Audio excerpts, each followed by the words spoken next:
ကွာစာလုံးမယ်ဆိုရင်အဝိုင်းကလဲပြီ ဒီလိုဆိုရင်တော့ line ကောင်းသုံးချင်တဲ့ဂျပန်ရောက်ရှိညီမတွေကိုစိတ်ညစ်စရာတွေကိုဖြည့်ရှင်းဖို့ဆိုရာမြန်မာရဲ့ N73 Unlimited Home Wi-Fi device လေးနဲ့နှိစက်ပေးခြင်းပါတယ်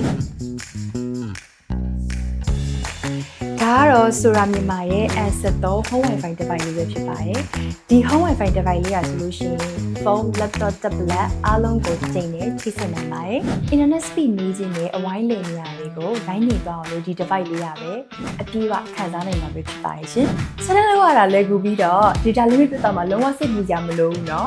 အဲ့တော့အချိန်တိုင်းစိတ်ချရပြီ video call လားဒါမှမဟုတ် social media ကိုလားအမြင်မားဆုံးအရေးသွေးနဲ့ချိတ်ဆက်နိုင်ပါတယ်ရှင် ဖုန်းတွေလက်တော့တွေ tablet တွေအားလုံးကိုတစ်ပိုက်အများဆုံးချိတ်ဆက်ထားလဲစပီလုံးဝမကြတော့ဟောကြတယ်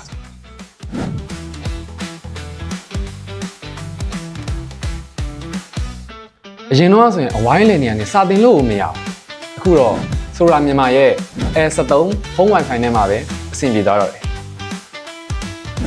Wi-Fi လည်းကောက်ရမယ် unlimited လည်းဖြစ်ပါမယ်ဈေးနှုန်းလည်းတန်ရမယ်ဒါဆိုရင်တော့ဆိုရာမြန်မာရဲ့ N73 Home Wi-Fi device လေးကိုအခုပဲတက်ဆင်လိုက်တော့เนาะပြီးတော့ရှောက်တော့လည်းတင်ပြမလို့တက်ဆင်ကားလည်းအခမဲ့ဆိုတော့အရန်ကိုအဆင်ပြေနေပါပြီเนาะစားပစ်ပိုင်းကလည်းအခုပဲအခုရောက်အခုပို့အခုသုံးဆိုတော့အခုပဲစိတ်ဝင်စားရဆိုရင်ဆိုရာမြန်မာ Facebook page ကနေပြီးတော့လာဟိုင်းလိုက်တော့เนาะ